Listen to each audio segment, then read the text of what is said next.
ठाण्यातील प्रतिशिर्डी म्हणून ओळखला जाणाऱ्या साईबाबा मंदिराचा वर्धापन दिनाचा उत्सव मोठ्या जल्लोषात पार पडतोय। यावेळी प्रसाद म्हणून 15 टन लाडू तयार करून देण्यात आला आहे।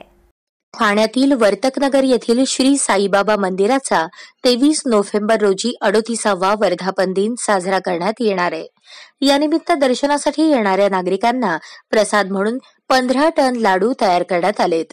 या ठिकाणी महायुतीचे उमेदवार संजय केळकर यांनी भेट देऊन पाहणी करून उत्सवाची माहिती घेतली। समितीच्या नूतनीकृत कार्यालयाचे उद्घाटन यावेळी संजय केळकर यांच्या हस्ते करण्यात आले। ठाण्यातील वर्तकनगर येथील साई मंदिर हे साई भक्तांसाठी प्रतिशिर्डीचे स्वरूप आहे। दरवर्षी लाखो भाविक या साई मंदिराला आवर्जून भेट देतात।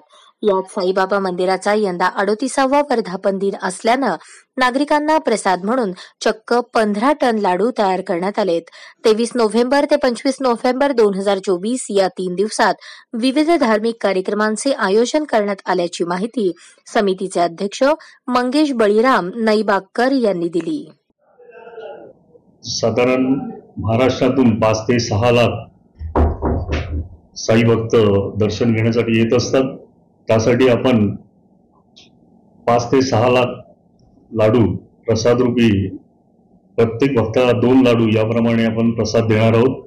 अशा प्रकारे आम्ही संपूर्ण तयारी केलेली असून संपूर्ण वर्तकनगरमध्ये विद्युत रोषणाई, त्याचप्रमाणे वर्तकनगरच्या प्रमुख द्वारावरती मोठे प्रवेशद्वार तयार करण्यात आलेले आहे।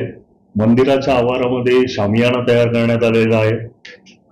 अशा प्रकारे आपण सजावट बाबांच्या 38व्या वर्धापन दिनानिमित्त आपण केलेली आहे। सर्व साई भक्तांनी आपल्या चॅनलच्या माध्यमातून